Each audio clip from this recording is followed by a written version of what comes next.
Hello friends, welcome to EduACS your education matter. So friend, इस session में थोड़ा सा बात करेंगे ऑल इंडिया कोटा काउंसलिंग के बारे में, या जिसको हम बोल सकते हैं MCC की काउंसलिंग, जिसके अंदर सभी गवर्नमेंट की काउंसलिंग, स्टेट लेवल DU की काउंसलिंग, जिपमर की काउंसलिंग, एम्स की काउंसलिंग और हमारे प्राइवेट मेडिकल कॉलेज डीम की काउंसलिंग हो रही है। सो काउंसलिंग स्टार्ट हो चुकी है, 2 दिन हो चुके हैं काउंसलिंग को स्टार्ट हो के। कल से काउंसलिंग स्टार्ट हो चुकी है। बेसिकली स्मूथ काउंसलिंग नहीं चल पा रही है बिकॉज सर्वर में इशू आ रहे हैं। दोनों की तरफ से प्रॉब्लम है, सर्वर भी काफ़ी स्ट्रांग नहीं है और स्टूडेंट्स भी इतना ज़्यादा ट्रैफिक है इसको सर्वर के ऊपर कि प्रॉब्लम आ रही है, स्मूथ वे से सर्वर नहीं चल पा रहा है। तो सेशन के लास्ट में आप डिस्क्रिप्शन बॉक्स में जाके जो भी आपको डाटा की रिक्वायरमेंट है वो सब डाउनलोड कर सकते हैं। आप डीम का PDF डाउनलोड कर सकते हो सेशन के लास्ट में, जहाँ पे आपको डीम की फीचर्स मिल जाएंगी, सारी डीम की सारी डिटेल रिमार्क्स के साथ कि किस डीम में कितना इंक्रीमेंट है, कहाँ पे।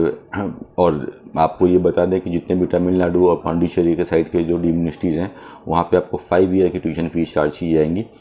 और अप टू कर्नाटका का, महाराष्ट्र का, गुजरात का, यूपी का, उड़ीसा का, इस तरफ का जितना भी डीम्ड यूनिवर्सिटीज़ हैं यहाँ तक आपको 4.5 ईयर्स की ट्यूशन फीस चार्ज की जाएंगी।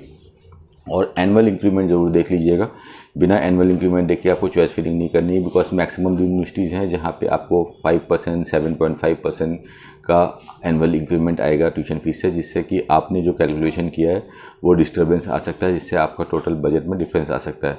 तो ये सब चीज़ देख के आपको चॉइस फिलिंग करनी है। बेसिकली आपको अपने स्कोर को देखते हुए चॉइस फिलिंग करनी है कि आपको स्कोर के अकॉर्डिंग कहाँ तक हमको चॉइसेस डालनी है कि हमको सीट मिल जाए।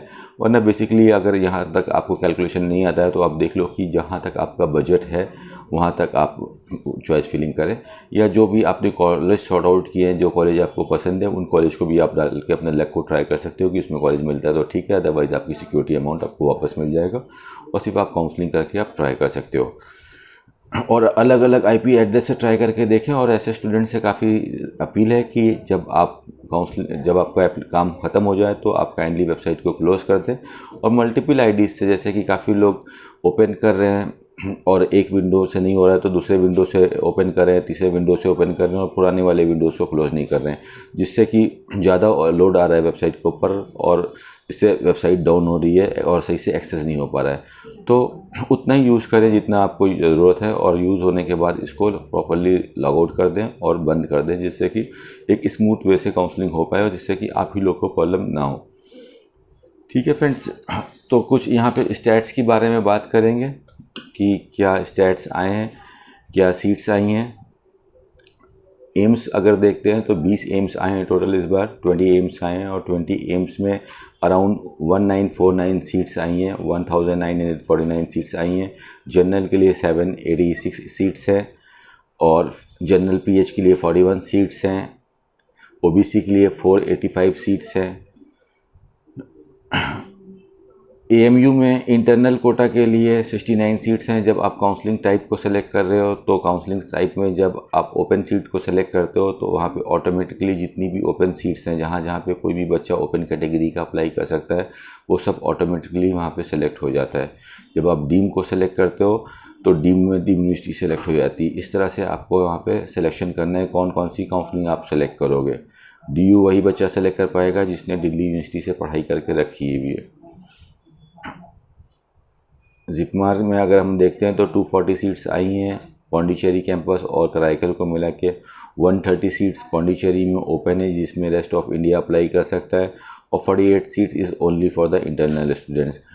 कराईकल के अंदर 46 सीट्स आपकी ओपन कैटेगरी के अंदर आई हैं और 16 सीट्स इंटरनल स्टूडेंट्स के अंदर हैं। BHU में टोटल 100 सीट्स हैं, जनरल के लिए 39 सीट्स हैं, OBC के लिए 26 सीट्स हैं, EWS के लिए 10 सीट्स हैं, SC के लिए 15 सीट्स हैं और ST के लिए 7 सीट्स हैं। ये आपका यहाँ का सीट मैट्रिक्स है। डीम के अंदर टोटल 45 कॉलेजेस हैं और 45 कॉलेज के अंदर हम टोटल सीट्स देखते हैं तो इस बार 45 कॉलेज के अंदर 8074 सीट्स आई हैं ओवरऑल मैनेजमेंट और NRI को मिला के। मैनेजमेंट कोटा के अंदर 6671 सीट्स हैं जिसके और NRI कोटा के अंदर 1237 सीट्स हैं। कुछ जो कैटेगरीज़ हैं आपकी मुस्लिम माइनॉरिटी और जैन माइनॉरिटी इसका अगर हम कैलकुलेशन करते हैं तो इसके अंदर भी आपकी नियर अबाउट 163 सीट्स आ जाती हैं। और पीएच के लिए भी जैसे कि हमदर्द मेडिकल कॉलेज है, उसने भी 2 सीट्स निकाल के रखी है फिज़िकली हैंडीकैप के लिए। ऑल इंडिया कोटा की बात करते हैं तो ऑल इंडिया कोटा में अराउंड 238 कॉलेज पार्टिसिपेट कर रहे हैं ऑल इंडिया कोटा में, और 238 जो कॉलेजेस हैं टोटल 5519 सीट्स की कैपेसिटी के साथ आए हैं। इन 519 सीट्स में 3977 ऑलमोस्ट 4000 सीट्स जनरल स्टूडेंट्स के लिए हैं। सीट मैट्रिक्स का जो मैं आपको बता रहा हूँ, आप सेशन के बाद डिस्क्रिप्शन पे जाके ये सीट मैट्रिक्स डाउनलोड कर सकते हैं। अलग अलग टेबल में आपको सारी सीट मैट्रिक्स डिकोड करके यहाँ पे हमने आपके लिए प्रोवाइड कर रखी है। टेबल नंबर 5, टेबल नंबर 6 में, जिसमें आपको डीयू के लिए, आईपी के लिए, डीम में ऑल इंडिया कोटा की, एम्स की सारी सीट मैट्रिक्स डिकोड करके दे दी गई है, जिससे कि आपको एक इजी वे में सारा डिटेल्स वहाँ से मिल जाएगा। और डीम की भी आपको सीट मैट्रिक्स मिल जाएगी, जिससे कि आप डीम में भी देख सकेंगे कि क्या कॉलेज की क्या फ़ीस है और कहाँ पे क्या एनुअल इंक्रीमेंट है। तो ये हमने बात कर ली सीट मैट्रिक्स की। अब एक चॉइस फिलिंग के ऊपर हम प्रोसेस कर लेते हैं। पहले हम बात करेंगे ऐसे बच्चे जो डीयू के साथ भी आएंगे, जो डीयू की चॉइस फिलिंग करेंगे, साथ में ऑल इंडिया कोटा की चॉइस फिलिंग करेंगे। और कुछ स्टूडेंट्स ऐसे होंगे जो ऑल इंडिया कोटा की काउंसलिंग करेंगे, साथ में वो डाउटफुल कैटेगरी में है कि शायद हमको ऑल इंडिया कोटा में मिले, अगर नहीं मिलता है तो हम डीम्ड के कॉलेज को भी लास्ट में लेके चलेंगे। तो आप ऐसा भी कर सकते हो, पहले आप गवर्नमेंट कॉलेज को फिल करो और लास्ट में आप अपने कुछ डीम कॉलेज को भी रख सकते हो कि अगर आपको गवर्नमेंट कॉलेज मिलता है तो ठीक, अच्छी बात है, वेरी गुड। और आई विश कि आपको अच्छे से अच्छा कॉलेज मिले। लेकिन अगर आपको गवर्नमेंट कॉलेज नहीं मिलता है तो ऑन अ सेफर नोट आपको एटलीस्ट एक अच्छा डीम यूनिवर्सिटी मिल जाए। तो आप पहले डीम्ड को लगाएं, पहले आप गवर्नमेंट को लगाएं और उसके बाद आप इसको लगा सकते हैं, डीम यूनिवर्सिटी को लगा सकते हैं। और अगर आप मल्टीपल काउंसलिंग कर रहे हैं तो आप अगर चाहते हो कि पहले हम एमबीबीएस में ट्राई करें और एमबीबीएस अगर हमारे बजट में नहीं मिल रहा है, एक आप लिमिटेड बजट काउंसलिंग कर रहे हैं और आप चाहते हैं कि एक हम 15 लाख रुपीज़ तक के हम कॉलेज लगा रहे हैं और 15 लाख रुपीज़ तक के कॉलेज या 14 लाख रुपीज़ तक के हम कॉलेज लगा रहे हैं और यहाँ तक के कॉलेज के बाद हमारा बजट या हमारी कैपेसिटी अलाउ नहीं कर रही है और इसके बाद फिर हम कुछ अच्छे डीम यूनिवर्सिटी के हम बीडीएस कोर्स लगा दें, तो ऐसा भी पॉसिबल है। पहले आप एमबीबीएस के चॉइसेस को सेलेक्ट कर सकते हो, उसके बाद आप बीडीएस के कॉलेजेस को भी वहाँ पे सेलेक्ट कर सकते हैं। मल्टीपल चॉइसेस को आप एक साथ लेके चल सकते हो। You can take the MBBS colleges up to your like range और उसके बाद फिर आप बीडीएस के चॉइसेस को वहाँ पे सेलेक्ट कर सकते हो। और जो बच्चों ने अपनी कैटेगरी चेंज करी है फ्रॉम इंडियन टू एनआरआई, तो आप एनआरआई और मैनेजमेंट सीट दोनों को सिलेक्शन कर सकते हो। और अगर आप चाहो तो आप गवर्नमेंट, एनआरआई और मैनेजमेंट और बीडीएस ये भी कर सकते हो। इसमें कोई बाउंडेशन नहीं होती है, आप मल्टीपल चॉइसेस को लेके चल सकते हो।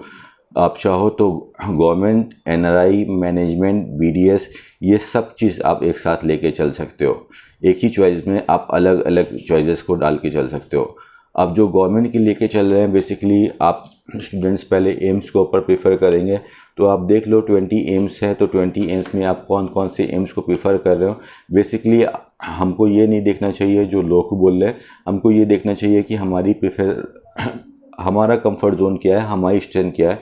एक बंदा अगर नॉर्थ इंडिया से है तो उसका जो कम्युनिकेशन है, जो उसकी अंडरस्टैंडिंग पावर है वो इंग्लिश है और हिंदी है। एक बंदा अगर साउथ इंडिया से है तो आपकी जो रीजनल लैंग्वेज है वो आपकी स्ट्रेंथ है और इंग्लिश आपकी स्ट्रेंथ है। ऐसे ही किसी भी पार्ट से है आप इंडिया के, तो आपकी जो रीजनल लैंग्वेज है वो आपकी स्ट्रेंथ है और इंग्लिश आप एडिशनल में आपकी स्ट्रेंथ है। तो पहले आप देखो कि आपके रीजन के अंदर अगर आपको सीट मिलती है तो उसको पहला प्रेफरेंस दें, उसके बाद फिर आप दूसरी की तरफ जाएं। जिससे कि क्या होता है कि कई बार हम दूसरे एरिया में जाते हैं तो कई बार लैंग्विस्टिक प्रॉब्लम आती है। कॉलेज में तो इतनी ज़्यादा इश्यूज़ नहीं आते हैं, फैकल्टीज़ हमारे वेल ट्रेंड होते हैं, वेल डिसिप्लिन होते हैं, वेल एजुकेटेड होते हैं। बट कई बार like when we go enter in the hospital, well we like treat with the patients, तो पेशेंट तो अपनी रीजनल लैंग्वेज में बात करेगा, तो उसके इंटरेक्शन में थोड़ा सा इशू आता है। सो आप अपने रीजन में देखिए आप नॉर्थ इंडिया से हो तो it's not about he like आप राजस्थान से हो तो फिर सिर्फ राजस्थान को देख रहे हैं। Take a complete north India, जहाँ जितने भी हिंदी भाषी क्षेत्र हैं, एमपी हो गया, राजस्थान हो गया, हरियाणा हो गया, पंजाब हो गया, यूपी हो गया, पूरा नॉर्थ इंडिया ले लिया आपने। ठीक है, आप गुजरात के हैं तो आपको देखना है कि कहाँ कहाँ तक हमारा कंफर्ट जोन हो सकता है हमारी लैंग्वेज के। आप महाराष्ट्र के हैं तो आपको देखो कि हमारा कहाँ कहाँ तक कंफर्ट जोन हो सकता है। ठीक है, आप कर्नाटका के हैं तो आप उस हिसाब से देखो कि कहाँ तक हमारा हो सकता है कंफर्ट जोन, उस हिसाब से आप चॉइसेस लें। Don't just go greedy for the college, उसके बाद फिर आप अपने चॉइसेस की रेंज को बढ़ा के लेके चलें। तो ऑल इंडिया का आपको इस हिसाब से सेलेक्ट करना है। और एक फॉर्मूला होता है, जैसे कि हम एक अच्छे गवर्नमेंट कॉलेज को कभी भी ढूंढते हैं, एक अच्छे मेडिकल कॉलेज को जब भी हम सेलेक्ट करते हैं कि what is the definition of a good medical college, तो एक अच्छा मेडिकल कॉलेज वही होता है कि कॉलेज रिकॉग्नाइज होना चाहिए, पुराने से पुराना होना चाहिए, अच्छा बेडेड होना चाहिए, कॉलेज में पीजी चलना चाहिए, एमएस एमडी होने चाहिए, अच्छे इक्विपमेंट्स होने चाहिए, पेशेंट फ्लो अच्छा होना चाहिए। और ये सब चीज़ें कब होंगी किसी कॉलेज में, जब वो कॉलेज के पास अच्छे से अच्छा एक्सपीरियंस होगा। तो एक पुराना गोल्डन फॉर्मूला होता है, ओल्ड इज़ गोल्ड। तो आप देखो कॉलेज की एनएमसी की वेबसाइट पे जाके देखो कि कॉलेज का फाउंडेशन ईयर क्या है। तो कॉलेज जितना पुराना होगा वो उतना अच्छा होगा। इट्स नॉट अबाउट कि you are going in the AIIMS, आप एक नए एम्स में जाने से अच्छा कि एक पुराने गवर्नमेंट मेडिकल कॉलेज में जाते हो तो वो ज़्यादा अच्छा होगा। ये मैं अपने एक्सपीरियंस के हिसाब से बता रहा हूँ, बाकी यू आर इंडिपेंडेंट, आप अपना डिसीजन लेके चलो, वो ज़्यादा बेटर होगा। सो आप अपना जो गवर्नमेंट में जो चार्ट बना रहे हो, तो जो सीनियर कॉलेज है, जो ओल्ड कॉलेज हैं, उनको पहला प्रेफरेंस दो और इस हिसाब से अपनी क्रोनोलॉजी को ऊपर से लेके नीचे लेके आओ। जैसे आपकी रैंक होगी उस हिसाब से आपको देखना है। If you are sitting on the rank of 3000, 4000, 5000, 6000, 7000, 10,000, 12,000, 14,000, 15,000, accordingly आपको वैसे देखना है। अगर आप 14,000 का बंदा है और 10,000 का एक बच्ची है, तो दोनों का एक अलग चॉइस फीलिंग होगी। 10,000 वाला एक 70% के कंफर्ट जोन पे बैठा हुआ है और 14,000 वाले को थोड़ा सा लास्ट तक जाना पड़ेगा कि एक नीचे तक एक टच लेके चलना पड़ेगा। 16,000 वाले को बिल्कुल बॉटम लाइन टच करना पड़ेगा कि I have to take a government college, अगर उसको सिर्फ गवर्नमेंट कॉलेज ही उठाना है। ठीक है, इस बार चांसेस हैं कि 16,000 के नीचे तक भी जा सकती है। फ़िलहाल 5-6 लगभग 4,000 से थोड़ी सी कम सीट्स आई हैं गवर्नमेंट के अंदर। 3,977 सीट्स आई हैं ऑल इंडिया कोटा के अंदर। बाकी एम्स की सीट्स हैं, इसके बाद आप लोग की स्टेट कोटा की भी सीट्स इंट्रोड्यूस होंगी। तो ओवरऑल मिलाने के बाद अगर कैलकुलेशन देखते हो तो वही नियर अबाउट 16,000 के आसपास रैंक तक सीट्स जाने की चांसेस हैं। तो फिलहाल काउंसलिंग में रिस्क मत लीजिए, देखिए जो भी आप मैक्सिमम ट्राई कर सकते हो ट्राई करिए। और जो हाई रैंकर्स हैं, if you have a got budget also, तो आप देखिए कि गवर्नमेंट में हम ट्राई कर लेते हैं और लास्ट में गवर्नमेंट को फिल करने के बाद अपनी चॉइस के हिसाब से जो भी आपको लगता है कि हम एक दो अच्छे डीम्ड कॉलेज को लेके चलते हैं, तो एक दो डीम्ड भी आप लास्ट में फिल कर सकते हो। आप बजट के हिसाब से फिल करना है तो बजट के हिसाब से फिल कर सकते हो, और ब्रांड के हिसाब से फिल करना है तो ब्रांड के हिसाब से भी फिल कर सकते हो आप। फाइन। और उसकी फीसेस में को देखने के लिए, जैसे मैंने लास्ट सेशन में भी बताया था, जब आप कोई भी कॉलेज को जस्ट ऐसे सेलेक्ट मत करें, जब कॉलेज के ऊपर आप कर्सर लेके जाओगे तो पॉपअप में उसकी फ़ीसेस आ रही हैं, वहाँ से आप उसकी फ़ीसेस को देख लें। थोड़ा सा प्रॉब्लम हो रहा है, can get you out guys, कि सर्वर उतना स्मूथ वे में नहीं चल पा रहा है। कई बच्चे जैसे रजिस्ट्रेशन भी सही से नहीं कर पा रहे हैं, अपना जैसे वो रोल नंबर इंटर कर रहे हो, पासवर्ड डाल रहे हैं, तो ओपन नहीं हो पा रही वेबसाइट। वो इसी वजह से हो रहा है कि लोड काफ़ी ज़्यादा हो रहा है। जैसे कि एक आदमी के ऊपर बहुत ज़्यादा प्रेशर आया जाता है तो वो उतना बर्डन नहीं सह पाता है, वैसे ही इस वेबसाइट के ऊपर इतना ज़्यादा पब्लिक आ गया है और एक एक बंदा एक नहीं 2, 3, 4 विंडो के ऊपर इसको खोल के रख रहा है, इसलिए ये वेबसाइट के ऊपर ये इतना लोड आ गया है, जिसकी वजह से वेबसाइट एक स्मूथ वे से परफॉर्मेंस नहीं कर पा रही है। तो ये आप ही लोग के ऊपर है, एक दूसरे को कोऑपरेट करिए, एडिशनल विंडोज़ पे मत खोलिए, सिंगल विंडो पे खोलिए। जब आपका काम ख़त्म हो जाए तो इसको लॉग आउट कर दीजिए, जिससे कि स्मूथ वे पे ये आपकी वेबसाइट चलती रहे। अदरवाइज़ काफ़ी बच्चों को पैनिक होगा और काउंसलिंग स्मूथ वे से नहीं चल पाएगी। So this is all for today friends, I wish you all the best. कुछ खास नहीं है इस काउंसलिंग के अंदर, चॉइस फिलिंग करना है। अभी चॉइस लॉकिंग नहीं हो रही है, choice locking last day activate होती है। जो चॉइस लॉकिंग वाला जो विंडो है वो ऑटोमेटिकली वाइट हो जाएगा और उसमें फिर आप चॉइस को लॉक कर सकते हो और उसको PDF में सेव करके बाद में अपने हिसाब से उसका प्रिंट आउट निकाल सकते हो। ठीक है, प्रिंटर अगर भी आपके पास होगा तो आप लाइव प्रिंट आउट निकाल सकते हो, वरना उसको PDF में सेव कर सकते हो। फिलहाल आप जितनी चॉइसेस को सेव करते जा रहे हो तो सेव एंड कंटिन्यू का ऑप्शन, आप पहले चॉइस के ऑप्शन में जाओगे, ऊपर चॉइस अवेलेबल आएगा, नीचे चॉइस फिलिंग आएगा। चॉइस फिलिंग में राइट हैंड साइड में आप ऊपर सर्च वाले ऑप्शन में जाना, कॉलेज का नाम डालते हो तो कॉलेज के नाम के हिसाब से आ जाएगा, वरना सर्च में से आप स्क्रॉल करके कॉलेज को सेलेक्ट करोगे, राइट हैंड साइड में आपको कॉलेज सेलेक्ट होकर आ जाएगा। प्लस का ऑप्शन दबाओगे, अप एरो और डाउन एरो से ऊपर नीचे भी कॉलेज को ड्रैग करके आप ऊपर नीचे भी लेके जा सकते हो। ठीक है, ऊपर सेव एंड कंटिन्यू का ऑप्शन है, सेव एंड कंटिन्यू को दबाएंगे, नीचे लीव लिख के आएगा, लीव से आपको घबराना नहीं कि वो हट जाएगा, लीव पे प्रेस करेंगे वो आपका परमानेंट वो वहाँ पे सेव हो जाएगी चॉइसेस। उसके बाद अगर आपको डिलीट करना है तो वो डिलीट भी हो सकता है। तो 2 तारीख तक आप एक्सपेरिमेंट कर सकते हो एंड होपफुली अगर चॉइस अगर ऐसे ही चलता रहा परफॉर्मेंस वेबसाइट का तो माइट भी 1-2 दिन बढ़ा सकती है गवर्नमेंट, लेकिन गवर्नमेंट के ऊपर डिपेंडेंट नहीं हो जाना है, अपना काम ट्राई करते रहना है। आप कोशिश करिए कि जितनी जल्दी हम अपनी फॉर्मेलिटी कंप्लीट कर सकते हैं ये चॉइस फिलिंग की और रजिस्ट्रेशन की, इसको करके हम फ्री हो जाएं, बिकॉज अभी काफ़ी काउंसलिंग और भी पड़ी है स्टेट की और दूसरी भी, उसके ऊपर भी कंसंट्रेट करते रहना है और दूसरी जगह भी नोटिफिकेशन के ऊपर ध्यान देते रहना है कि और कहाँ पे क्या चीज़ आ रही है। इसके ऊपर इतना ज़्यादा डिपेंडेंट नहीं हो जाना है कि बाहर की इंफॉर्मेशन को भूल जाएँ। So I wish all the students a very best of luck for the counselling activities friend, and if you want to have a view of the tuition fees of the dean and see the remarks कि किसके क्या increments हैं, क्या tuition faeces हैं, वो ध्यान से देखिएगा। और ख़ासकर फिर से बता रहा हूँ कि तमिलनाडु और पौंडीचेरी की ट्यूशन फीस 5 ईयर्स की होती हैं, ये एक बार ध्यान से देख लीजिएगा।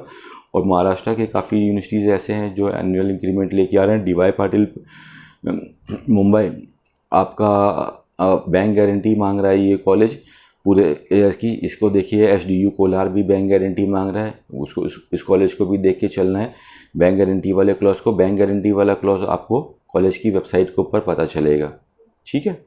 So hopefully this is all for like this information will work for your counselling. This is all for today friends. All thank you so much for giving your time friends, thank you.